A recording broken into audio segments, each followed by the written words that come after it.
Put your feet up and relax, because The View is live. Trump and Kanye.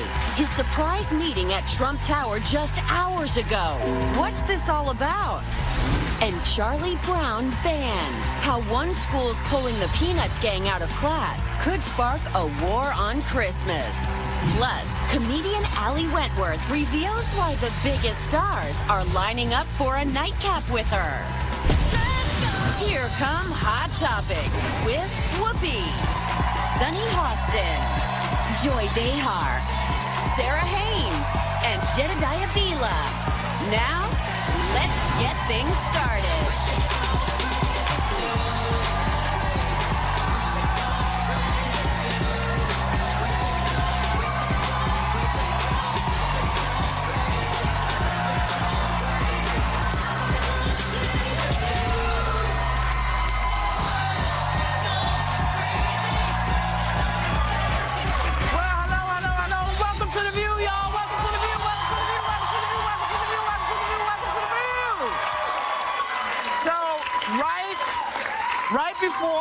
Right before we went on air this morning, Kanye West popped in for a surprise meeting with our president-elect at Trump Tower. A meeting that apparently Kanye requested. I don't know what really else is there to say. I'm just going to leave it to you. The nose says it all. I think so. I love how you started the show with no acknowledgement of the blinking nose, though. Just went delve right into the topic. Is my nose blinking? Blinking nose. Your shoes, too. My shoes, yes. They blink as well. I do love the ensemble. That's Kanye. Well, you know, is it an inauguration performance? That's what I don't know. To be. Or brand ambassador? It has to be. I would think if he is going to perform at the inauguration, that could mean something. I mean, we know that Trump has had terrible outreach to the African-American community, and we know whether or not you love him or hate him. This is going to help. Well, that's the thing. Whether you love him or hate him, it could be a symbolic gesture. And I also think if you think about Kanye West, he was the person that after Hurricane Katrina said George Bush doesn't care about Black people. And George Bush said that that was a real low point in his presidency. And so if you see that outreach with President-elect Trump and Kanye West, perhaps that's maybe he'll be the secretary of selfies. Everybody needs one of those. Also, outreach to young people and people say that Republicans often ignore pop culture and they don't do outreach to young people. They don't do, you know, all of the celebrities tend to side with folks on the left, and they say, well, maybe that's because Republicans don't do any outreach, don't make an effort to say, you know what, your voice at the table is welcome. We want to reach out to more people. We want to get our message out. So if that's why he's there, then I commend him for that, because Republicans don't do that ever, and he would be the first Republican that I would have seen in a long time to make that kind of effort. The Democrats were guilty of that, and that's why we lost the election. That they didn't read the Democrats. That's to voters in Central America, but Central America. I mean, I'm sorry, Central. I mean the central part of America. Central America, the center, the Midwest. Dawn on Facebook wrote, Trump's probably going to tell Pence you're fired, then put Kanye in as VP. That is not a shocking statement. It isn't. Well, not today. No. I mean, given so what we've seen, anything could happen. I'm telling you. It's that's why I have a red nose. Yeah. So, State Republican Majority Leader Senator Mitch McConnell just announced a bipartisan Senate probe into the Russian election interference and flat out said the Russians are not our friends. Now, Trump was very warm towards Russia during his campaign, and his new Secretary of State pick, Rex Tillerson, has major and personal relationships in Russia. So, you know, what does this say? Are the Republicans saying, okay, we don't like this flag that we're seeing? This is a red flag. But he knew this. Didn't he know this before the election? He knew that they were hacking before the election. Yeah, it was reported for the first time in October. So now, why is he coming out with it now, do you think?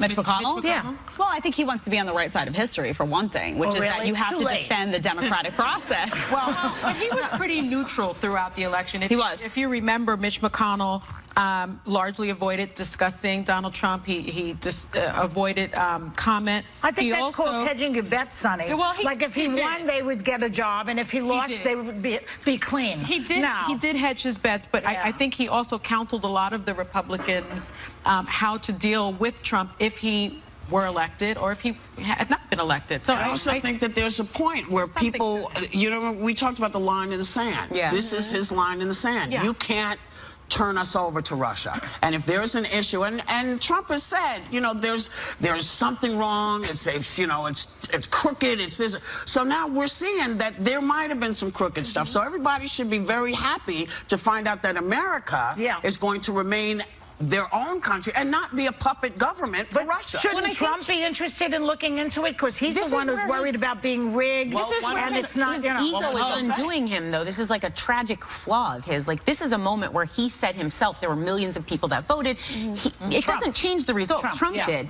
Going forward, it should be, this is never acceptable. Yes. Trump should be saying that. He should be looking back at how this all started and saying, in the future, we're not talking changing the results. I'm just saying everyone should be putting their head down and saying, we got to fix this. Because, you know, the Russians have done this before. They've put in puppet governments.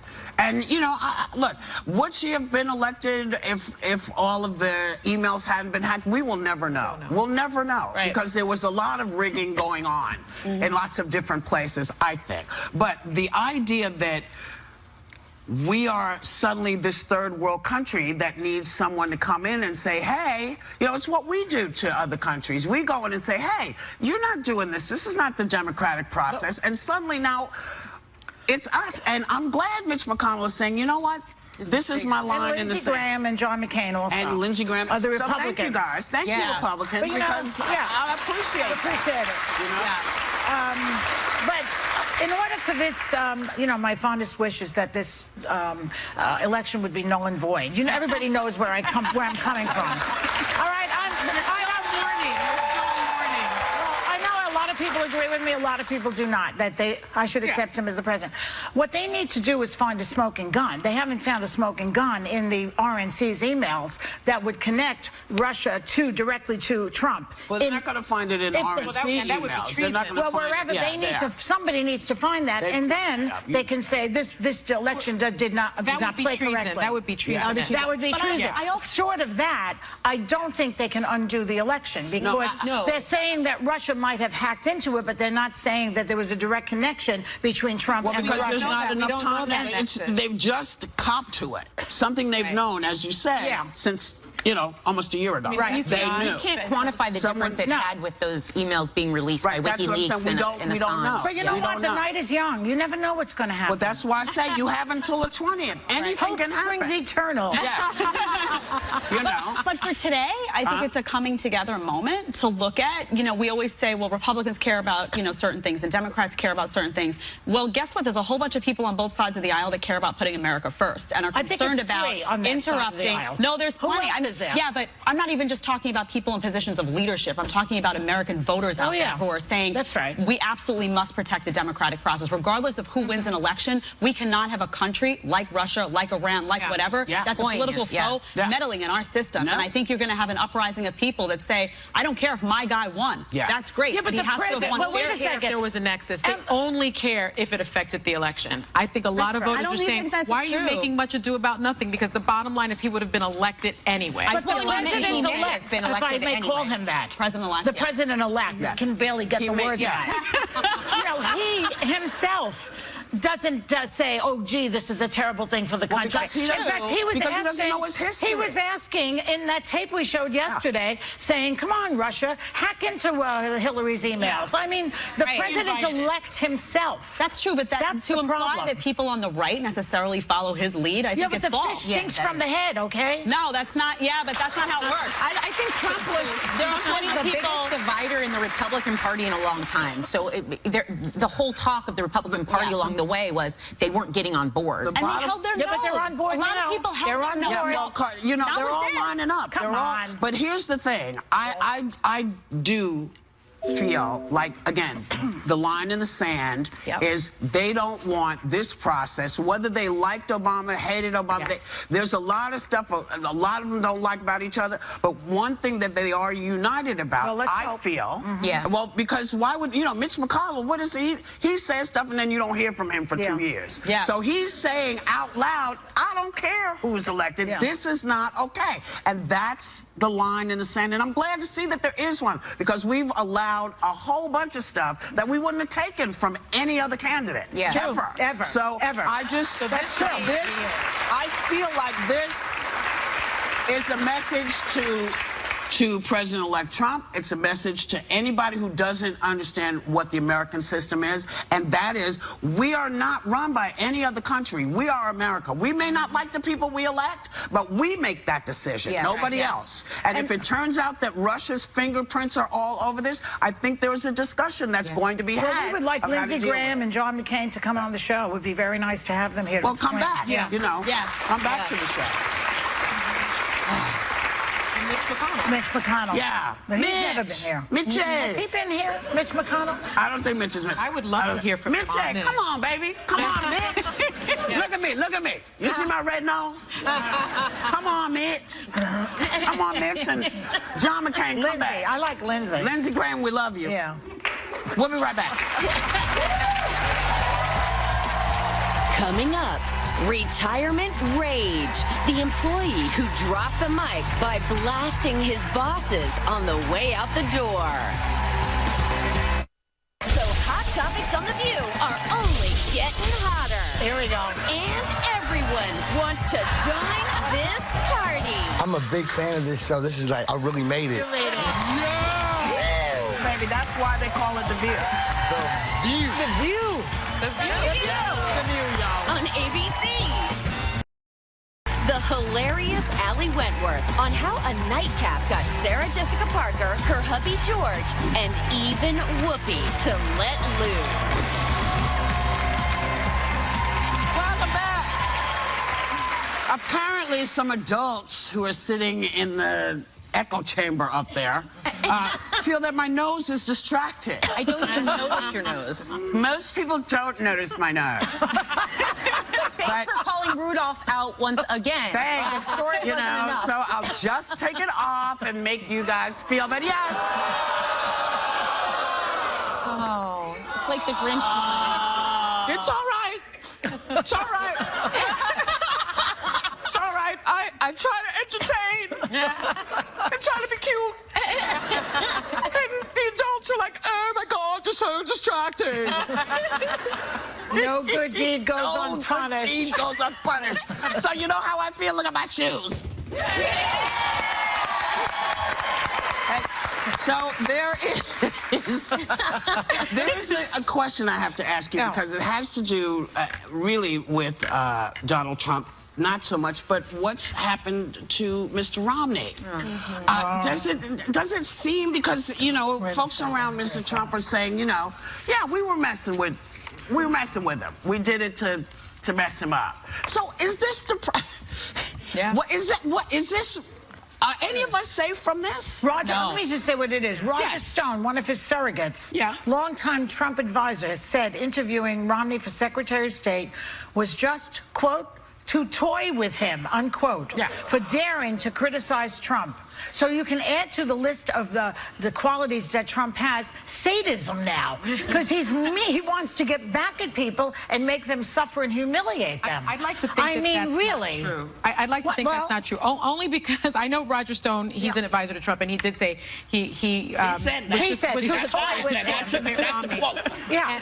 But if you look at Rick Perry, who has now been announced as his choice for but you got to deal with that. But Rick Perry also criticized Trump. He said he was a cancer on conservatism. But he came out against But the man is not talking about anybody. He's talking about Romney. So, and he's saying Romney was merciless. We did it to mess with him. But because Romney basically, I think, called him a con man and called him a phony and called him a fraud and criticized him. But Rick Perry... Not like the other people. Rick Perry did the same thing. I mean, Rick Perry so did Kellyanne Conway. The difference is that Rick Perry is to conservatives, he's an ally. Conservatives look at Mitt Romney as the establishment guy. They don't like him. So Donald Trump can get away with kind of abusing Mitt Romney. I think he's jealous because Romney's better looking. I really do. Romney's very good-looking guy. He is very good-looking. I think he wants people to grovel. But other people have criticized him. He wants like them Rick to grovel. Perry, Look at Chris Christie. Wait, one at a time. Chris Christie was humiliated. And I think these people allow themselves to be put in that position. Now you see Carly Fiorina.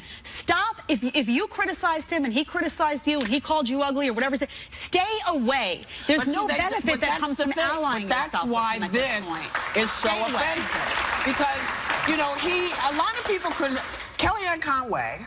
When she was representing Cruz, said some very unattractive things about him. About Trump. About Trump. Yeah. But he used her still as his campaign manager. But this is the point. So why jug with somebody when you don't have to? Why be a...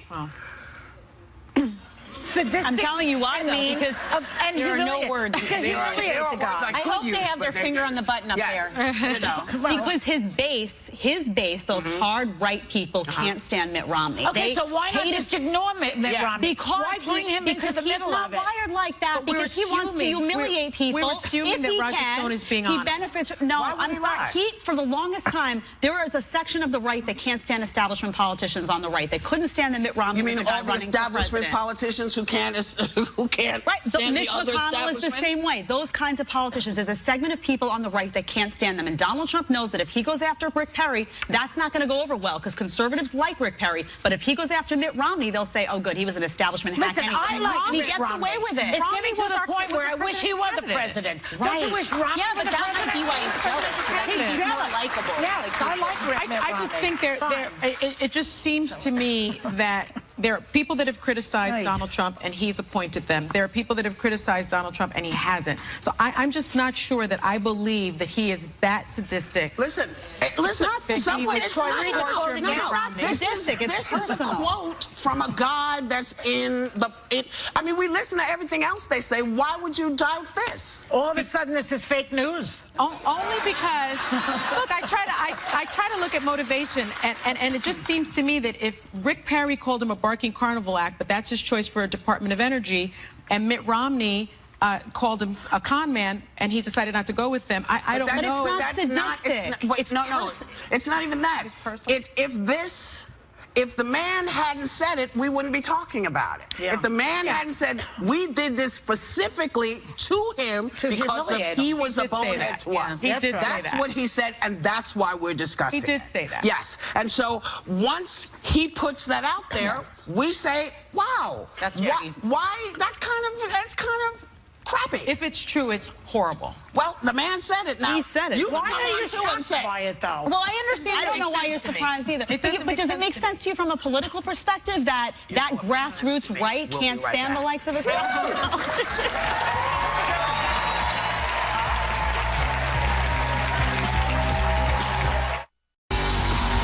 Can't shop for you people. So listen up. This is really your last chance to get in on our last-minute holiday gifts. We partner with vendors for up to 69% off. So go to viewyourdeal.com now.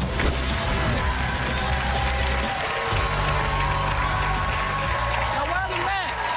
Psychology Today listed signs that you might be a perfectionist, like having trouble completing something because you're always trying to make it better. Let's speak to anybody at the Yes, that's me. I have so many brilliant ideas in my drawer. if I ever finish them, I'd be like Albert Einstein. I thought you said you had brilliant ideas in your drawers. I have that. I do. That's what I meant. Right in my drawer. That's exactly what I was talking about.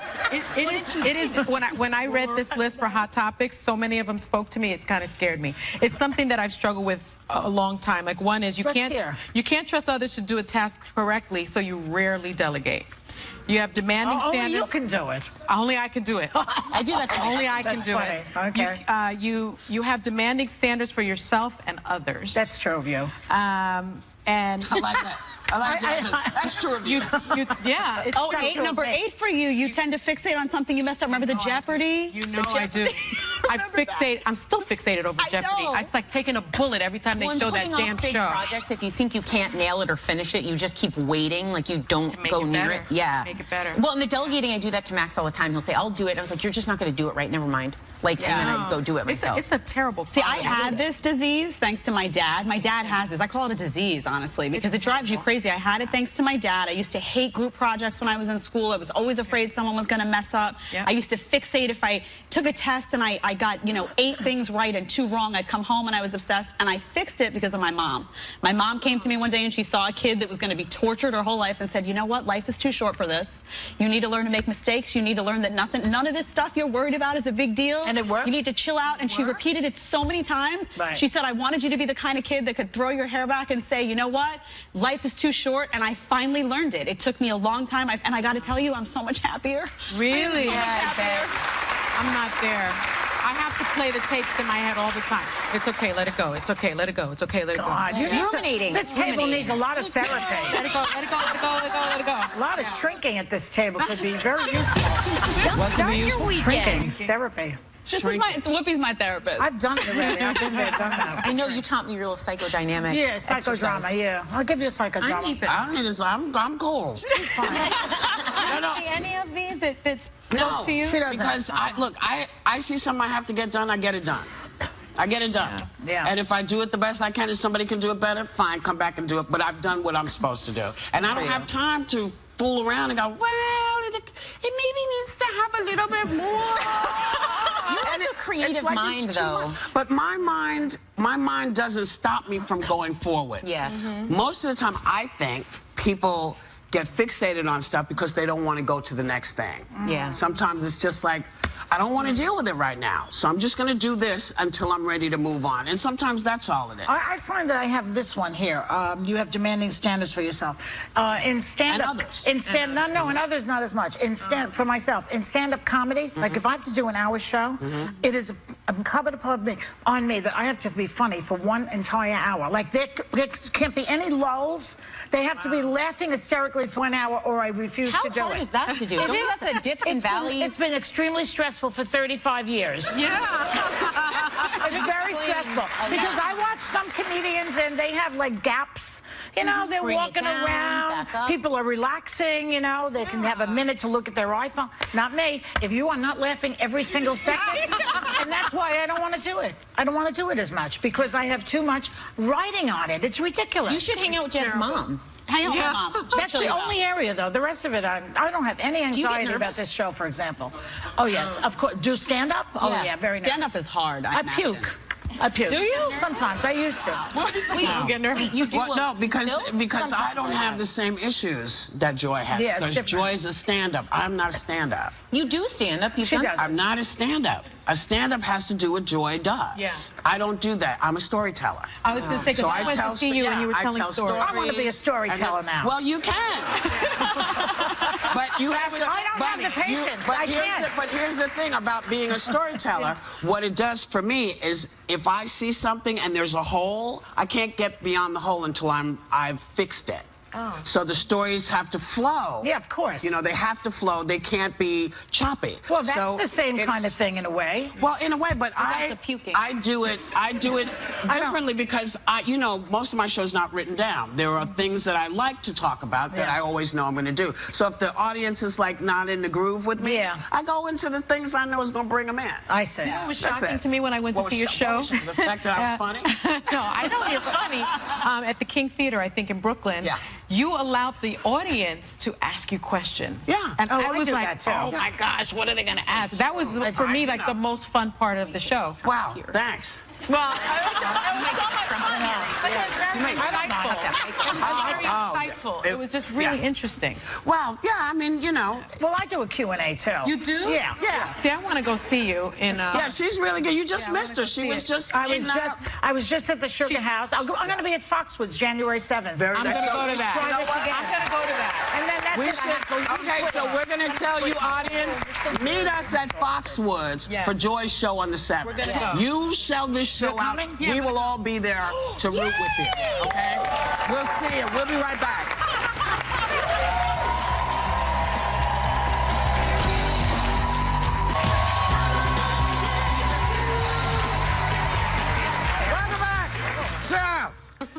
I got something, you guys. The holidays are a time to connect with people you love, and we're helping you do it for less this season. Really? Yes. Total Wireless offers unlimited talk and text plus 5 gigabytes of 4G LTE data on America's largest and most dependable network, all for just $35 a month. And we're making a connection with members of our audience right now because you're getting an LG X-Style smartphone and 1 month of Total Wireless airtime. That's nice.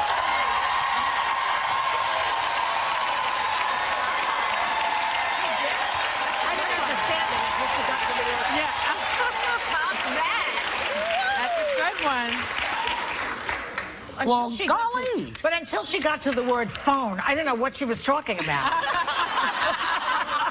She's making it rain with her cards. You know, a Texas public school teacher was forced to remove a display, Christmas display of Linus from, you know, Peanuts, the Peanuts I love that. cartoon. You know, the Peanuts Christmas cartoon. Special, yeah. Along with the quote, "For unto you is born this day in the city of David a Savior, which is Christ the Lord." That's what Christmas is all about, Charlie Brown. Now that's direct from the cartoon. And they made him take it down. Well, there were many quotes from the cartoon. They picked one that was particularly provocative, I think. But it's the heart of it. Well, to people who don't like the idea of keeping religion in public places, they don't like that. So that's yeah. But why do people have to get offended by everything? Like, I'm not religious, but if I see something, why does it have to offend you? Why can't you just say, I mean, I was raised Catholic for years. If I see a menorah, I say, oh, that's great. Someone's expressing themselves and what they love and what they're passionate about. If an atheist is entitled to not believe in anything, it doesn't offend me, though. And I think there's something wrong culturally if we jump to be offended by everything. Well, I also think there are 2 ways to screen anything when it comes to religion. Are you making people do something with the religion, like a mandatory prayer? That would be a problem. Yeah. Or if you're saying that someone else that practices and approaches the school and says, can we make a door for this holiday? And you say no. Those should be the screening for it, because you're not making anyone do anything with the Charlie Brown display, and you're not saying you can't have your own door if you're Jewish or... And let's keep in mind, it is Christmas. It is Christmas. Okay? And just keep this in mind as well. It's also I was just let me do my thing. Go ahead. Sorry. Hanukkah and Christmas this year fall on the same day. Exactly. That's right. It doesn't happen that often. Yeah. But it does happen. And you know what? Christmas has come the same time every year for a very long time, particularly in this country. Now, what people get crazy about is nobody's trying to get rid of Christmas. You can't. Christmas is what it is. This is when it happens. It's always going to. Christmas trees are always going to happen. Yeah. Now, we're going to put menorahs up, too, because around the same time, the celebrations are the same. And, you know, Kwanzaa happens at the same time. And you know what? Kwanzaa, we need to get our Kwanzaa stuff together. We need more Kwanzaa songs so people can sing Kwanzaa. But I think that's the issue that this school confronted, because the law in that state says a display relating to a traditional winter celebration may not include a message that encourages adherence to a particular religious belief. So perhaps it's ridiculous. It's ridiculous. But they don't all fall at the same time. Christmas falls at this time. This is when you do it. If Hanukkah and Christmas are a weekend within, then you put them together. But you cannot pretend that Christmas doesn't start with the birth of Christ. Listen, I'm not, listen, don't do it, because I don't want to disappoint you. I don't want to disappoint you. I'm not a religious person, okay? I'm not a religious person, but I do know that Christmas starts with the word Christ. It's about the birth of Christ. So you can't erase that. Yeah. And if you don't believe in it, then you got Santa Claus. Santa Claus is not a religious thing. He's a big old guy with a nose and stuff. Hanukkah isn't even equal to Christmas. Their high holidays are Yom Kippur and Rosh Hashanah. So a lot of people that are Jewish will say, you guys put so much emphasis on Hanukkah, but Christmas is your high holiday and Easter is your high holiday. Except that Hanukkah, when it comes to gifts, 8 days of presents. It's very I'm not going to lie. Very nice. So it's a whole thing. You know, let me just say one thing here, because I'm a very big Christmas fan. Yes. I love Christmas so much. Yeah. And I still say separation of church and state must be adhered to. in a public That's school. not what that means, though. That separation of church and state means preventing the establishment of a national religion, not preventing people from expressing their beliefs about religion. I agree with you, Joy, because the law in this state says you can't really have this adherence to a particular religion. But you're not forcing other people to adhere. But it's the same conversation. But it's the same conversation with a woman's right to choose. What I do with my body is my right. It is not your right to tell me. The same thing is if you believe in Christmas, it's not my right to, you know, I grew up and you know, kids who didn't go to Catholic school had Christmas, and we never knew what their religions were, but we hung because it was Christmas, it's a holiday. Yes, I know we have to go, but they wouldn't shut up. We'll be right back.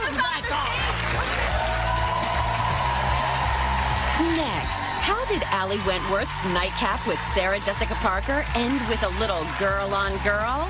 Find out right after this. This week on The View, We want to kick things off with some really good news. 'tis the season for holiday hot topics. Yeah. Plus, we're hanging with Taraji P. Henson, and we've got an Idol holiday reunion you don't want to miss. Wait. There's more. Because Christmas comes early with our epic holiday show. The legendary Patti LaBelle makes our view a little sweeter, and Darlene Love brings down the house. Hey, this week on ABC. One of the funniest women we know is also our friend, funny woman Allie Wentworth. She's at her best in her new series, Nightcap, as a talent booker trying to survive life behind the scenes of a late-night talk show. Please welcome the very funny and fabulous Allie Wentworth.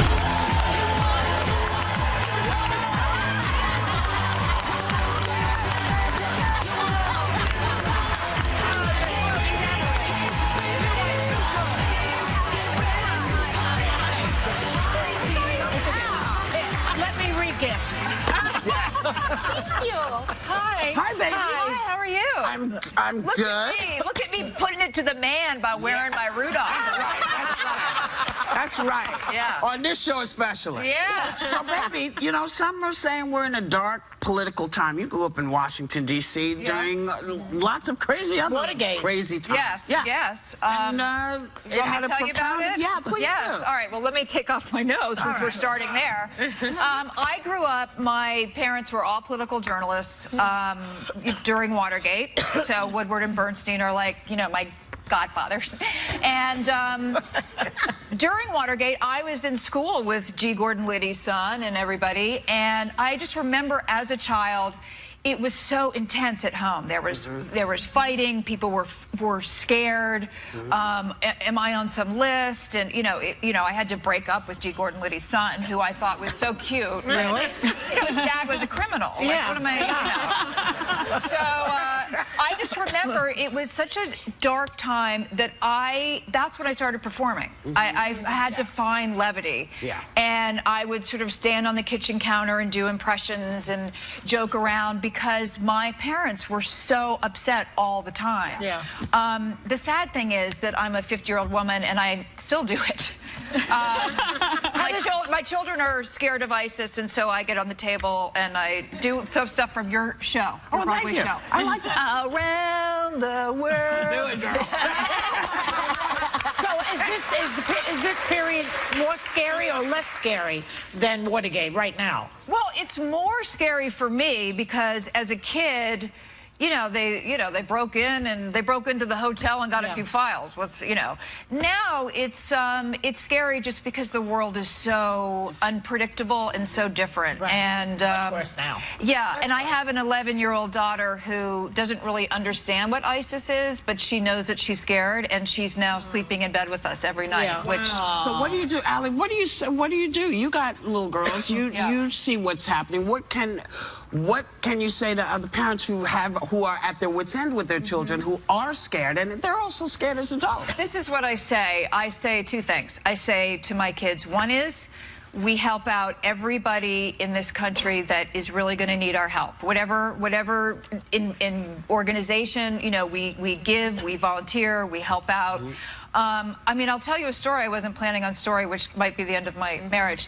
But we were watching the election. She says no. Well, then George Stephanopoulos will be free, honey. There you go. I'm sorry. Happy Because holidays. I want to talk about your new show because Okay, I saw all it right, last night, and it's just so fantastic. Tell me later. I'll tell you later. Yeah. It just involves my 14-year-old getting upset about the election and screaming no abortions really loudly. I have a 14-year-old And I upset was as like, well. you haven't kissed a boy yet. Don't use that word so flippantly. But she meant women's rights. Right, So. right. Well, I want to talk about your new show. I saw it last night. It's so fantastic. It's so funny. Thank you. And you executive produce it. Yes. You write it. Yep. You star in it. I created it. You created it. It's called Nightcap. George Stephan. It's called I gotta say, right, that in a world of like ageism and everything in America, especially in Hollywood, that's the thing I feel strongest and most happiest about. And you did it because it's going to be renewed for a second season. It already was, girlfriend. We have a clip. It's been renewed. We have a clip from tomorrow night. It's on Nightcap and it's on Pop TV. Pop TV. Tightly Yes, wound. you are. No, I'm not. Everyone says you are. Who's everyone? Everybody I've ever met. Old people, young people. Even a baby one time was like, oh, tightly wound. God forbid I'm in my 40s and not married and I don't have children, so oh my God, I gotta be uptight. Oh, you're 58. Because I'm in control of this world of broken toys and I'm the captain of the ship. I'm the captain of Nightcap, right? And because I'm a woman, I have to be uptight or a bitch. Now I know how Hillary Clinton feels. Funny. Now, Ali, Always gets funnier. Ali, you have some amazing guest stars in each episode. Whoopi Yes. is in there. Amazing. You have Gwyneth Paltrow, Deborah Messing, and Sarah Jessica Parker. Now, things got a little hot and heavy with Sarah Jessica. You want to tell us about Oh, yeah. Well, Funny? yes. No, we had a make-out scene. Oh, a make-out. Better than Which a I fight. wanted to do with Whoopi, but she said no. She already had one with me. Oh, well, that's why. She That's doesn't why. cheat. So, yes. So Sarah Jessica was on the show. We had a funny storyline where we went to theater camp together and we had a kiss, and I've never forgotten it. And of course she has. And then at the end she goes, of course I remember. And she kisses me. And can I tell you, to this day, I've only kissed my husband in 15 years. Right. I feel like Sarah and I are like a thing. We're together. So I saw her at a bar mitzvah recently, and she was like, "Hi, hey, how you doing?" I was like, "Fine." You know what? Poor George. Well, poor George in general. Let's just And the say reason that. we keep bringing George up, because of course you know she's married to George Stephanopoulos. So will you come often? Will you come back some more? I am going to come back. That's supposed to be a 45-minute segment. Yeah. I just I've never talked so fast in my life. That's the way it goes. We love you. Yes. Come as often as I you got want. trumped. Thank. Congratulations on the second season. Nightcap airs Wednesday nights on Pop TV. Check out your local listings. And when I tell you the bitch is funny, she's funny. The bitch is funny.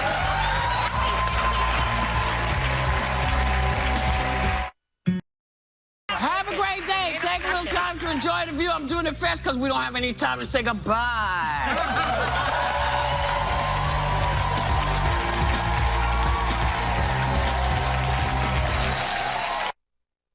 The Cooking with Daybreak finalists